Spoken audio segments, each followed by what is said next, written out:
Nākamā lekcija arī būs manējā. Un, ja pirmās stundas mēs runājām vairāk par tādiem psihoemocionālajiem riska faktoriem, kas varētu ietekmēt bērnu uzvedību un arī troksni skolā, tad tagad mēs runāsim arī par fiziskajiem aspektiem, jo tāpēc, ka mums ir svarīga gan vide, jā, gan arī paši bērni. Mums ir jāredz viss, un tajā brīdī, ja mēs palaidīsim kādu elementu garām, tajā brīdī, tad, kad mēs uzskatīsim, ka viens elements ir svarīgāks par otro, mēs būsim lielās nepatikšanās.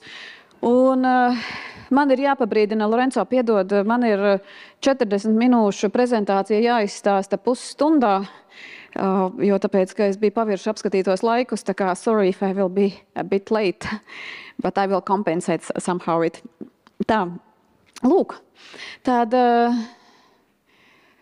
paldies jums visiem, paldies par tiem, kas lēnā garā atgriežas, tad es sākšu savu prezentāciju. Tas, ko es ļoti bieži dzirdu skolās, es varu izstāstīt atkal gadījumu. Jā, protams, ka tā tad man zvana skolotāja un viņa kliedz uz mani. Viņa saka, ka mums ir bērns un tas bērns viņš ārdās un tas bērns viņš neprot uzvesties un man ir tik daudz bērnu klasē un es netieku ar viņu galā. Un kā man iestāstīt vecākiem, lai viņi meklē kādu speciālo skolu? Un es viņai prasu, sakiet, cik jums ir bērni klasē? 7. Un tad es paliku dusmīga, tas nav profesionāli, bet es paliku emocionāla, un es arī viņiem teicu, ka, ziniet, ka tas ir iemesls, kāpēc arī šīs mazās skolas taisās slēgt, jo tāpēc, ka ja jūs visus nērtos bērnus, ja jūs visus bērnus, kam ir kaut mazākie izaicinājumi, vienkārši sūtat prom, kas te paliks pie jums mācīties? Un šodien mums nebūs tā tēma, varbūt nākamajā gadā es pastāstīšu arī par psihodinamiku, kā vienmēr visos kolektīvos būs viens problēma, tas saucamais troublemaker. Un šajā gadījumā tas nav stāsts par to, kādi ir bērni, tas ir stāsts par to, vai mums ir prasmes, vai mums ir motivācija, empātija šos gadījumus risināt un šo viņa destruktīvo enerģiju pārvērst konstruktīvā enerģijā. Nevis cīnīties ar viņu, bet arī vadīt. Jo cienītie pedagogi, izglītības līderi, ja jums ir ideja cīnīties ar kādu bērnu, jūs jau esat zaudējuši. Tas ir skaidrs. Lūk, tātad šajā brīdī, kas ir svarīgi, ka mēs sākot skatīties uz uzvedības izaicinājumiem, mēs tiešām pieņemam, ka katrs bērns, katrs pieaugušais, katrs cilvēks jebkurā brīdī dara labāko iespējamo, kas ir viņa spēkos. Un man šodien ir, ņemot vērā, ka tā ir klusuma un akustikas tēma, es vēlos jums pastāstīt par sensoro pārslodzi un es vēlos pastāstīt par sensorajām sensitivitātēm, kā faktiski bērna uzvedība, kā faktiski šis te, kā mēs uztveram vidi, kā viņš var ietekmēt arī bērna uzvedību konkrētajā vidē. Un es sākšu ar to, vai jums kādreiz ir bijis tā, ka jūs no rīta pamostaties, atverat vaļā skapi, un nav ko vilkt mugurā. Jā. Es redzu. Un tas, ko jūs parasti darat, jūs parasti izvēlkat vienu vecu džemperi, šausmīgi neglītu vecu džemperi, kuru jau pirms 4 gadiem plānojāt izmest. Jā, un uzvelkat to un velkat 3 nedēļas pēc kārtas, un tad ieraugat, paskatāties spogulī, kā es ar tādu lupatu staigāju, un tad nolieku viņa nost malā. Un tad atkal viņš ir jāizmet, noteikti jāizmet, līdz nākamajam brīdim. Ar ko tas ir saistīts? Parasti tas ir saistīts ar to, ka jūs zināt, ka āda ir mūsu lielākais maņu orgāns. Un tajā brīdī, tad, kad mēs esam stresā, trauksmē, depresijā, pārguruši, vai arī mums ir šis sensorais fons jau mainīts automātiski vienmēr, tad mums ir ļoti grūti uzvilkt tās skaistās, seksīgās drēbes, kuras drusku spiež, tāpēc, ka varbūt, ka es nokritīšos svarā, jo tāpēc, ka mums vienkārši ir grūti. Un tajā brīdī, tad, kad mēs velkam šos savus vecos mīļos džemperus, tas nozīmē, ka mēs gribam parūpēties par sevi un atpazīstat to, ka tas nozīmē, ka ķermenis signalizē, ka ir pārslodze, ķermenis signalizē, ka ir grūti un ka vajag palīdzēt. Lūk, un līdz ar to šis stāsts par sensoro pārslodzi un sensorajām sensitivitātēm nebūs tikai par bērniem ar uzvedības izaicinājumu, par īpašajiem bērniem, tas būs par mums visiem. Un jūs zinat, ka maņa dalās redze, oža, garša, tauste, kustība, garša. Un tātad bērniem un pieaugušajiem ar funkcionālajiem traucējumiem 80% gadījumu būs vai nu paaugstināts vai pazemināts kāds sensorais jutīgums. Un ir gadījumi, kad viņš ir gan paaugstināts, gan pazemināts vienlaicīgi. Vai jūs esat pamanījuši, ka ir bērni, kuriem, piemēram, viņiem nepatīk, ka viņiem skarās klāt, bet tas viņiem netraucē citiem sist un ar lielu spēku gāzties virsū, bet tajā brīdī, tā kā kāds pieskarās, viņi raud. Ja, un šajā brīdī jums jums ir jāsaka nevis nedari to, kas tev nepatīk, nedari citiem to, kas nepatīk, ka dara tev. Bet saprotiet, ka šajā brīdī iespējams, ka jūsu priekšā ir bērns, kuram ir gan hipersensitivitāte, gan hiposensitivitāte vienlaicīgi. Un šis izmainīts sensorais sensitivitātes ir nozīmīgākais uzvedības izaicinājumu iemesls skolā un izglītības iestādē vispār kā tādā. Ja, un tā kā ir svērts arī sākt ar to. Un tas ir tas, ko es arī minēju, ka tajā brīdī, tad, kad bērns vai pieaugušais ir nonācis stresā, mums ir pilnīgi bezjēdzīgi viņam sāk kaut ko stāstīt, jo tāpēc, ka viņš arī nedzirdēs un nesapratīs. Jā, un man šodienas mērķis jums ir pastāstīt tieši par verbālajām sensitivitātēm, par šo par dzirdes paaugstinātu dzirdes jutīgumu. Ja, un kā es arī minēju, ir hipersensitivitāte un hiposensitivitāte. Un bērniem, kuriem ir paaugstināts dzirdes jutīgums, hipersensitivitāte, viņiem var būt rasties tāda sajūta, ka viņi parasti dzird visas skaņas vienlaicīgi. Un ja jūs zinātu, cik tā ir milzīga slodze, ka iedomājieties tagad, ja starp jums noteikti kādam jābūt, kurš dzird gan sačukstēšanos, gan pildspalvas klikšķināšanu, gan ieklapošanos, gan dīdīšanos, gan manu balsi, signalizāciju ārpusē.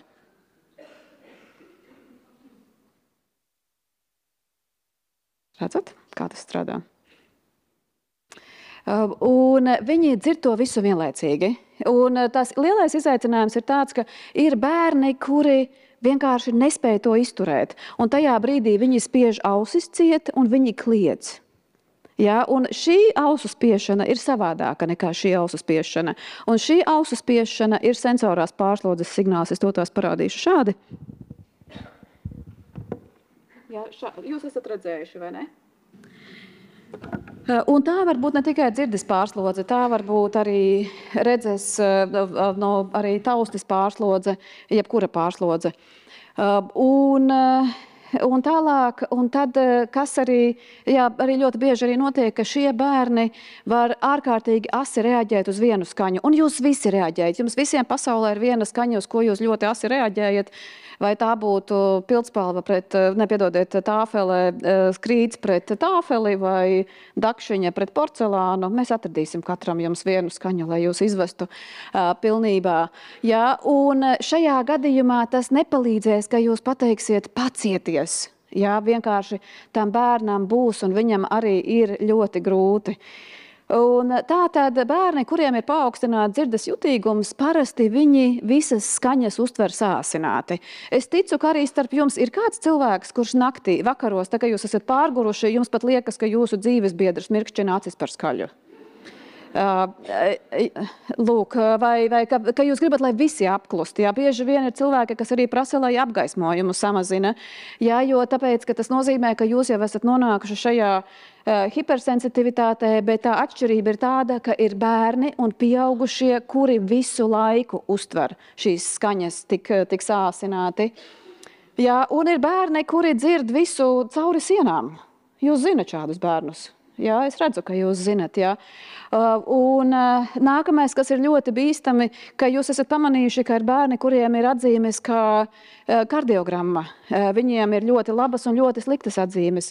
Un bieži vien tas ir saistīts ar to, ka vai, piemēram, šī ieskaita ir notikusi konsultāciju laikā, bērni nespēja savākties troksnī, vai viņa ir notikusi atsevišķi individuālā kabinetā. Un, piemēram, mums tikko bija tāds ļoti interesants gadījums, ko pastāstīja, ka vienā pieaugušo valsts valodas eksāmenā bija patoloģiski zems nokārtoto eksāmenu rādītājs, daudz zemāks nekā parasti. Un, kad apjautāja eksaminējumos, izrādījās, ka vienai no dāmām bija līdzi graboša aproce, un viņa visu laiku nervozi grabināja viņu Un neviens, protams, nepateica, jo tāpēc, ka tas ir eksāmens un vesela pieaugušo bars izgāzās no tā. Un kas ir vēl ļoti būtiski, cienītie pedagogi, šiem bērniem būs grūtības uztvert svarīgāko skaņu. Tas nozīmē, ka jums ir jāpasaka, piemēram, Eduard, klausies manī.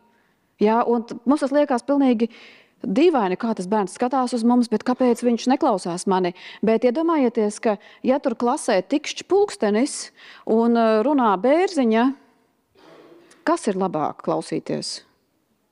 Pulksteni, protams, tāpēc, ka viņš ir paredzams, viņš ir nomierinošs, un tu zini, kā viņš būs. Par tādu skolotāju neko nevar zināt. Varbūt, ka viņa nākamajā brīdī leks no skatuves nost un uzdos kādam jautājumus, ja? Un tas ir biedējoši, šī te neparedzamība. Un ir bērni, kuriem tas ir liels atklājums, ka patiesībā skolotāja ir jāklausās. Un nākamais jautājums, man šķiet, ka Linda pieskārās, bet es arī viņam pieskaršos vēlreiz, ka milzīga problēma ir arī pedagogu balss tembrs. Un, man tagad jāizstāsta joks, kurš ir ļoti slikts joks, bet es esmu redzējusi, lasījusi vienu rakstu, kurš pasaka to, ka vai jūs zinājāt, ka pēc skandāliem politikā sievietes parasti sieviešu reputācija vairāk cieši nekā vīriešu reputācija? Un tas esot saistīts ar to, ka tad, kad vīrietis ir uztraucies, tad parasti viņa balss samazinās, viņi runā zemāk un dobjāk. Ja? Bet sievietēm tas instinkts ir parasti, ka mums sažņautas rīkli, un mēs runājam ļoti ātri un ļoti spalgi, un mēs sakām bērniem, tā kā lūdzu liekaties mierā, un tas izrādās esot arī iemesls, kāpēc arī sievietēm vieglāk vairāk piekāpjas strīdos, jo vienkārši ļoti grūti to tembru izturēt. Jā, bet atceraties, ka ir ļoti grūti mācīties tādā tembrā. Ja, un līdz ar to ir daudz vieglāk, kā es arī teicu, nepaaugstiniet balsi. Uzreiz ejiet uz to mierīgo, ka viss pēc šīs balss vairāk nekas nesakos. Ja, un tad jums būs vieglāk, jo tāpēc, ka ja bērni iemācīsies, ka jūs kliedzat, un tad viņi saka, bet kliekšana nepalīdz, tad jums vajadzēs nākamreiz kliegt vēl vairāk. Un, diemžēl, ir gadījumi, kad arī pedagogi palaiž rokas. Un lūdzu ticiet, atceraties bērnībā tās dienas gaismu lampu sīkšanas un vibrēšanas. Ja? Un pieaugušie neuzskatīja to par problēmu, tāpēc, ka mūsu redze ir mazāk jutīga. Bērni to pamana. Un ja bērns saka, ka lampa raustās un viņam sāp galva, ticiet lūdzu viņiem, jo mēs nedzirdam to, ko dzird viņi. Un te ir vēl pāris izpausmes, lai jūs pamanītu un saprastu, kas ir šie bērni. Es arī viņas visas nenolasīšu, ja? Un es priecājos, ka jūs bildējat. Ja, ka tā tad viens ir bērni, kas šūpojas, tāpēc, ka no šīs puses akustiski skan savādāk nekā no šīs puses. Un ir pedagogi, kurus tas, es atvainojos, besī. Un viņš saka, mani viņš kaitina. Un tad mēs sakām, mīļie pedagogi, atšķirat, kas ir kaitinoša uzvedība un bīstama uzvedība. Ja mēs atrisinām visas kaitinošās uzvedības, viņas internalizēsies un kļūs par bīstamām uzvedībām. Tā kā ļaujiet bērnam darīt to, kas dara, vai skatieties. Vai nākamais, jūs zināt, ir tie bērni, kur ieskrien telpā, viņi skrien apkārt un kliedz. Jā, tāpēc, ka viņiem akustiski patīk un viņi tā saprot, kur sākas un kur beidzas telpa, jo vizuāli viņi redz to savādāk. Par mācībām es izstāstīju, par troksni es izstāstīju. Nākamais mums, piemēram, ir viens tāds ļoti interesants gadījums arī, kur es hospitēju vienu stundu, kur vienā brīdī tā kā bērns, kuram ir uzvedības problēmas, viņš tā kā pieleca pāri un skrēja pāri diagonālē visai klasei un ieķērās vienam bērnam krūtīs un sāka viņu purināt. Un tā skolotāja man, redzat, kā viņš neprot uzvesties, redzat, es jau teicu, ka viņš ir nesavākts. Bet tas, ko tā skolotāja nepamanīja, ko pamanīju es, ka tas bērns, kuru sita, viņš visu laiku klikšķināja pildspalvu. Un šajā brīdī, ja bērnam nav sociālo prasmi un viņš nevar pateikt, es atvainojos skolotāji, jūs šķībi dziedat, tāpēc es pamētāšu krēslus, vai es atvainojos pārtrauc klikšķināt pildspalvu savādāk, es tev metīšos krūtīs, mēs redzēsim uzvedības problēmas. Jā, un tālāk nākamais par kliekšanu. Ar kliekšanu ir ļoti interesanti, jo tas arī ir saistīts ar sociālajām prasmēm, kas ir jātrenē, bet vai jūs zinājāt, ka patiesībā tajā brīdī, tad, kad mēs kliedzam, ir ļoti laba sajūta. Jūs pamēģināt kādreiz kliegt troksnī, jo tāpēc, ka tā, kad jūs sāksiet kliegt, visi apklusīs pārsteigumā. Bet tas, ko bērni grib, viņi grib klusumu. Un otrais, arī tad, kad jūs kliedzat, jūs zinat, ka bungādiņa attālinās no kāpslīša, un tiešām arī fiziski iestājas klusums. Un šajā brīdī, ja bērnam nav iemācīts neviens cits instruments, kā veidot klusumu un kā panākt to, ka viņam vispār ir vara un spēks, palūgt, es atvainojos, man ir vajadzīgs klusums, var gadīties tā, ka viņam tā kliekšana paliek vienīgais instruments, kā vispār cīnīties ar troksni pasaulē, un visnotaļ efektīvs, vai ne? Lūk tā, un tālāk, protams, attiekšanās ieiet konkrētās telpās, jūs jau to izlasījāt. Šeit ir viena tāda būtiska lieta, kas vēl jāmin, ka dažādi trokšņi var būt kā palaidē mehānismi. Un kāpēc bija svarīgi runāt arī ar Kiva komandu, kāpēc ir ļoti svarīgi risināt gadījumus saknē, jo tāpēc, ka mums ir jāredz, jo tajā brīdī, ja, piemēram, ir ieskaite, un tā ieskaite ir ļoti sarežģīta, un bērni zina, ka kādu bērnu kaitina pildspalvas klikšķināšana, tad tajā brīdī, tad, kad pildspalva sāk klikšķināties, paliek absolūti interesanti, jo tāpēc, ka viens bērns metīsies krūtīs, sāksies kautiņš, un ieskaite vai nu tiks atcelta, vai arī visi pārējie varēs špikot. Jā, jo tāpēc, ka sāksies bardaks un sāksies interesanti. Un līdz ar to, mīļie pedagogi, ja atkal tas, ko es teicu un ko mēs arī runāsim, ka ja mēs redzam, ka problēma atkārtojas atkal un atkal un atkal ar vienu un to pašu bērnu, vieniem un tiem pašiem bērniem, mums ir jāpaskatās dziļāk. Un tajā brīdī, kad mēs teiksim, sauciet vecākus uz skolu, tā kā tas bērns ir neciešams, māciet, runājiet ar viņu skolā, tur neko nevar izdarīt. Ja tur sēž viens klikšķina pildspalvu, ko tas nabaga vecāks var izdarīt mājās ar to bērnu? Pateikt, turies. Jā, tā kā zinat, jā, es redzu, jums arī palīdz, ka saka turies. Jā, tā kā, ko darīt? Ir vairākas lietas, ko var darīt. Pirmām kārtām, protams, izvēlēties, kur bērns sēdēs. Lai gan, ja bērnam ir jutīga dzirde, tas pārāk daudz nepalīdzēs, bet tomēr arī tas, ka bērns pats var izvēlēties, kur sēdēt, jau iedod ļoti daudz tādas brīvības. Un tur ir tāda būtiska lieta, ka bērni var justies kā slazdā. Viņi var netīšām nosēsties nepareizā vietā, piemēram, pie durvīm. Un jūs zināt, kas ir psiholoģiskie kontrakti, vai ne? Jūs zināt, ka jūs bijāt pirmajā konferences daļā, un jūs psiholoģiski kontraktējāt, ka atnākot atpakaļ, jūs sēdēsiet tajā pašā vietā. Un tajā brīdī, ja kāds apsēdās jūsu vietā, jums uzreiz ir slikti. Un tas ir iespēja, ja jūs saprotat šos psiholoģiskos kontraktus, jūs sapratīsiet, kāpēc bērniem ir tik grūti pārsēsties, ja jūs viņiem nepalīdzat. Ja? Un mums ir jāpalīdz bērniem piemeklēt šī vieta klasē, kur viņš sēdēs. Samaziniet ārējos trokšņus, tā kā logus, lūdzu ļoti, ļoti labus logus ielieciet, ja? Lai nedzirtos ārējos trokšņus, ja? Un sienas. Izmantot austiņas. Es vakardien, ar ko es runāju, ak Dievs, ar ko es vakar runāju, ja, ka ir skolas starptautiski, kur ir pilnīgi pieņemts, ka klasē ir tik daudz trokšņu slāpējošu aukstiņu, cik ir bērnu. Ja, un katrs bērns, kurš jūtas slikti, viņš var uzlikt austiņas uz pārbaudes darba laiku. Un tas ir pilnīgi normāli. Un tad tajā brīdī, protams, vienojoties par skaņas signāliem un jā, ļaujiet bērniem, es jau dzirdu, es jau zinu, ko jūs runājat. Jūs pat varat, ka jūs atšaks, es zinu, par ko jūs runājat, bet man būs vēl viens slaids priekš jums, kas jums pavisam nepatiks. Jā, brīdiniet par sagaidāmajiem trokšņiem. Un šeit, tad, kad jūs pabeigsiet konferenci un jūs iesiet pēc apliecinājumiem, jūs visi saņemsiet dāvanā vienu tenisa bumbiņu.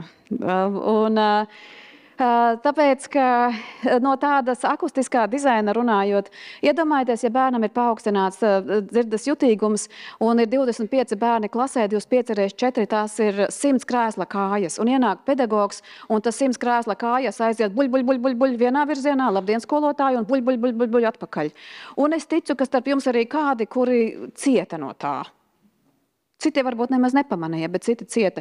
Un pilnīgi pietiek ar to, ka jums ir viens bērns, kurš cieš, lai visa klase paliktu par klasi ar sarežģītu uzvedību.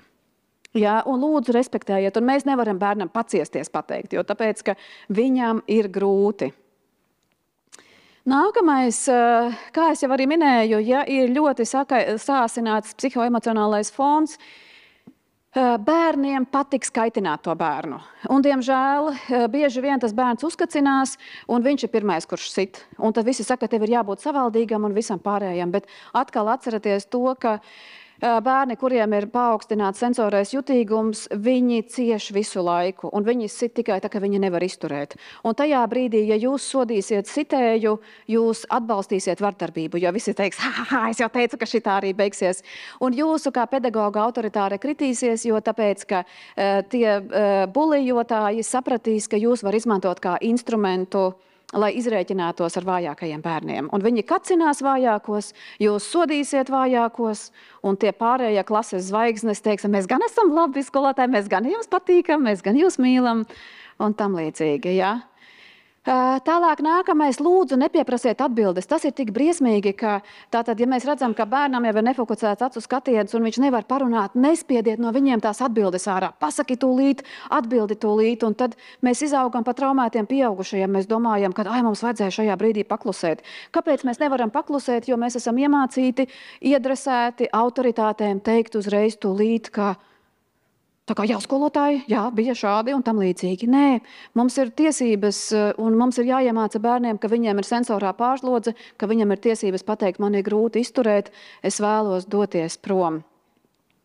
Samaziniet fona trokšņus, par to mēs arī runāsim daudz, un arī nākamā visi akustikas tēmas arī par to būs. Un ticiet bērniem, ka tās lampas sīc. Un, protams, ka ir bērni, kas ir ļoti gudri. Man ir bērns, kuram ir paaugstināts sensorais jutīgums, un 1. klasē viņš izgudroja aparātu, uztaisīja tādu aparātu, kurš spēja izmērīt gaismas frekvences, pārvērst viņas skaņā, lai pierādītu pedagogiem, ka tās lampas tiešām sīc, jo tāpēc, ka pedagogi to neredzēja. Bet viņam bija 8 gadi, viņš to varēja izdarīt, tāpēc, ka viņam ir, tāpēc, ka viņš ir apdāvināts bērns, bet cik daudz cilvēku vienkārši ir cieši un cilvēkiem pasaka, ka nē, tu neko, tā kā tev tikai tā liekas. Nav nemaz tik slikti, izturi. Ja? Un nākamais, māciet, kas ir ļoti arī svarīgi, protams, ka mēs nevaram bērnu izolēt no visādiem trokšņiem, bet kas ļoti labi palīdz, ir iedodiet bērnam uzdevumu, lai viņš uztaisa tos trokšņus, kas viņu visvairāk besī. Un mēģināt viņus atpazīt un mēģināt arī iepazīt un iedodat bērnam to sajūtu, ka jūs patiešām interesē, no kā viņam ir grūti, jo tāpēc, ka šī jūsu interese parādīs arī viņam to, ka jums kā pedagogam, kā pieaugušajam ir svarīgi, kas ar viņu notiek. Kas vēl var palīdzēt? Un es tagad izstāstīšu to konceptu, tagad sāksies tādas praktiskās lietas, kuras es visas arī nevarēšu izstāstīt, bet kas ir būtiskākais? Ko mēs arī bieži dzirdam tajā brīdī, tad, kad ir bērns vai bērni, kuriem ir paaugstināts sensorais jutīgums, tad parasti saka, šī skola viņam ir par lielu. Viņam jāiet uz mazākām skolām, viņam ir jāiet uz mazākām klasītēm. Un kādreiz tas ir vajadzīgs, bet pirmkārt mēs ļoti daudz ko varam darīt vidē, lai šo trokšņu fonu mazinātu, un visa konference par to ir. Bet otrais arī ir, to sauc par desensitizāciju, ka tajā brīdī, tad, kad mēs ieviesīsim mācība procesā un arī starpbrīžos prieku jautrību, tad mums būs tāds instruments, arī bērni gribēs arī tur būt. Jūs zināt, ir bērni, kuri tā kā viņiem ir bail no augstuma, bet viņiem ļoti gribās braukt pa tiem rollercoasteriem. Un tajā brīdī, tā kā ir prieks, viņi ir gatavi pārvarēt šīs sensorās grūtības. Bet mēs nevaram spiest, mēs varam viņus motivēt un mēs varam viņus desensitizēt un caur prieku un jautrībām pieredināt pie dažādiem skaņu avotiem. Ja, un es šo te nelasīšu, jūs arī to visu arī zinat, un atkal mēs atgriežamies pie tā, ko es teicu no pirmajā dienas pusē, ka spēles un rotaļas nav muļķiem un sliņķiem un bērnu dārzniekiem. Un tas ir kaut kāda, ziniet, kā Marks Tvens saka, varbūt, ka pasaulē ir kāds pieaugušais cilvēks, bet viņš tādu nav saticis. Ja, ka mums visiem ir vajadzība spēlēties, mums visiem ir vajadzīga šī rotaļu un jautrības sajūta, un neatņemat to bērniem, lūdzu, ja? Ja, un tad izmantojot mūzikas instrumentus. Ar mūzikas instrumentiem ir briesmas, jo tāpēc, ka ļoti bieži tie bērni, kas uzvedas briesmīgi mūzikā, patiesībā izrādās, ka viņiem ir absolūtā muzikālā dzirde. Un, diemžēl, kas ir jums arī jāņem vērā, ka ļoti bieži bērna lielākās uzvedības problēmas ir tieši turpat, kur viņa ir superīgākie talanti. Visstiprākās viņa, saprotiet, jā, tās īpašības ir tieši turpat, un mums ir jāskatās nevis kā mēs varam atrisināt šīs uzvedības problēmas, bet paskatieties sīkāk, kāpēc viņš reaģē tieši mūzikas stundā tā, un ko ar to darīt. Un tā atkal dažādi, jūs pēc tam saņemsiet prezentāciju, to es arī tā kā nepārstāstīšu, bet vienkārši tā kā mums šī te konference bija par to, kā, tad arī mēs arī varam darīt. Nākamais, kā mēs vēl varam iedot bērnam kontroli, pajautājiet, ko darīt, kā darīt, kas tev palīdz tik galā ar nepatīkamām skaņām. Un šajā brīdī, ko mēs izdarām, mēs ne tikai pajautājam bērnām, bet jautājumi ir tāda lieta, kas turpina ar mums strādāt visu mūsu dzīvi. Un tas nozīmē, ka bērns sāks vērot sevi, kas man tiešām palīdz, kas man traucē, kā es varētu ko mainīt.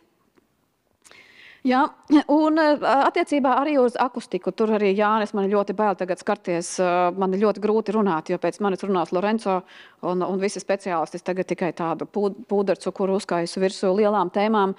Bet viena lieta, kas ir ārkārtīgi svarīga, tā kā nosēžaties bērna vietā, kur viņš sēž, jo tāpēc, ka var gadīties, ka telpa ir akustiski tik murgaina, jūs esat bijuši tajos zvanos, kur tā kā tu runā un tu jūti, ka tā skaņa nāk no visām pusēm. Un var gadīties, ka bērns, piemēram, logopēdi var nesadarboties ar bērnu, neizveidoties sadarbība tikai tāpēc, ka vienkārši tajā vietā, kur sēž bērns, viņš dzird visas savas atbalstis no visām pusēm. Līdz ar to pamainaties vietām, paskatieties, kā tas jūtas. Un vēl kas palīdz, ļoti palīdz atsevišķa vieta, jūs to visu izlasīsiet, bet ko es gribu teikt, ka tas, ko bieži vien dara pedagogi, tad, kad es dodos pie viņiem un runāju par vides pielāgojumiem, viņi saka, lielajā dzīvē tā nebūs. Tur neviens neko nepielāgos. Tās ir muļķības. Piedodiet pedagogi, bet pieaugušo dzīve ir daudz vienkāršāka nekā bērnu dzīve. Es negribu veicināt smēķēšanu, bet, piemēram, ja jums ir stresaina vide, jūs vismaz varat iziet ārā un tēlot, ka jūs smēķējat. Ja mums, kā pieaugušiem, ir lielāka kontrole un pielāgojiet to bērnu vidi bērnam, un jūs redzēsiet, jums pašiem būs lielāks prieks arī strādāt ar viņiem. Un man ir tāds liels tests, ko es parasti veicu. Jā, tas bija tas slaids. Es jau zināju, ka jūs sāksiet. Es tagad nostāšos pa vidu, tāpēc, ka šis ir ļoti svarīgs teikums, ko es teikšu. Tad, kad es dodos uz skolām runāt par iekļaujošās izglītības jautājumiem, tad pirmais, ko es arī pasaku viņiem, es jautāju, vai skolā jums drīkst nēsāt kapuces un cepures. Jā, vēl nē. Un tad es skatos, kas notiek. Ir tādi, es redzu, kas māja ar galvu, ir tādi, kas saka, ka nē. Bet, ja jums ir bērns, kuram ir paaugstināts sensorais jutīgums, ja jūs liekat viņam noņemt nost kapuci un jūs viņam neiedodat nevienu klusuma telpu, jums nav sakārtota akustika, tas ir tā kā ar atkailinātiem nerviem dzīvot visu laiku. Un tā ir šausmīga sajūta. Un tad nereti ir tā, ka pedagogi saka, bet kultūra. Jā, un mums ir skolas kultūra. Un tad es saku, ziniet kā, bet skolas kultūra ir arī nerunāt tajā brīdī, tad, kad lektors runā. Jā, bet jūs to darat. Kāpēc tad vieni var ievērot skolas kultūru, otru nevar ievērot skolas kultūru? Un bērni jau jūt, ka mums ir tāda dubult morāle, ka faktiski tās prasības pret bērniem ir daudz augstākas nekā pret pašiem pedagogiem. Un lūdzu, ļaujiet austiņas. Un mums ir viena speciālā skola, kura pirms 3 gadiem kā sodu pārgriez ar šķērēm austiņas vadus bērniem, kas staigāja ar austiņām. Speciālā skola. Tāpēc, ka bērniem bija grūti troksnī. Bet nē, mums ir skolas kultūra. Mēs austiņas nēsāt nedrīkst. Drīkst un vajag. Es redzu, tā kā jūsu dzīve nekad vairs nebūs, mana dzīve arī nekad vairs nebūs tāda kā iepriekš, bet nekas. Lūdzu, veidojiet klusuma telpas. Daudzi no jums spēj atjaunoties tikai klusumā. Un nevar būt tā, ka bērns mācās 40 minūtes un pēc tam ir viņam 20 minūtes jābūt troksnī starpbrīdī. Ja, ka ir cilvēki, kuriem vajag šo atjaunošanās posmu.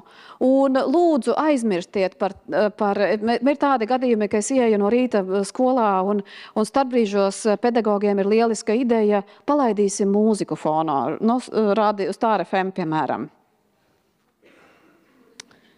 Jā, vai televizori. Un kāpēc viņi nespēja uzvesties? Jā, māciet spēlēt šīs stop spēles. Tas ir tas, ko mēs runājām arī par gradiācijām, jo tāpēc, ka bērni, kuri taisa lielu troksni, viņi neiemācīsies vienā dienā būt klusi un tā kā dodat šos soļus pamazām un pa vienam. Un vēl kas ir būtiski, par ko mēs arī daudz runājām un mēs arī runāsim, un mums vajadzētu taisīt atsevišķu konferenci par vizuālo atbalstu kā tādu. Ne, verbālās instrukcijas ir ļoti slikts veids, kā nodot informāciju. Ja, un, ja, piemēram, es pasaku bērnam sēdi, jūs varbūt visi apsēdīsieties, bet ir bērni, kuriem tas ir pa vienu ausu iekšā, pa otru ārā. Viņi nezin, kas ir sēdi. Sēdi. Un mēs jau paši vizuāli pavadām. Piemēram, ir pedagogi, kas pasaka apsēžamies. Ja? Un mēs pat nevaram iedomāties, cik daudz bērni uztver informācijas caur mūsu ķermeņa valodu, caur mūsu vizuālo atbalstu. Un ja jūs redzat, ka, piemēram, divus pedagogus bērnu dārzā, viens ļoti labi saprotas ar grupiņu, un otram pilnīgi nekas nesanāk, mums ir jāapskatās, cik daudz pedagogi lieto vizuālo atbalstu. Jā, jo visticamāk, ka kāds pedagogs ir atradis ļoti, ļoti labi šo te pieeju un sadarbību. Lūk tā kā neizmantojiet, nedariet tā, ka jau uzvedības problēmas, tagad mums ir jābūt nopietniem. Mēs ļoti daudz ko varam atrisināt viegli, rotaļīgi, vienkārši. Jā, un tajā brīdī, ja mēs zinām, ka būs grūti, ja būs ugunsdzēsības trauksme, pabrīdiniet, ka būs ugunsdzēsības trauksme. Ja jūs zinātu, cik mums ir traumētu bērnu dārzos dēļ ugunsdzēsības trauksmēm, jā, mums ir bērni, kuriem ir selektīvais mutisms attīstījies, ir bērni, kuriem ir valodiņa sākusi raustīties. Mums nevajag bērnus dzīt cauri tādiem pārdzīvojumiem, bet īpaši, ja mēs zinām, ka šīs trauksmes būs.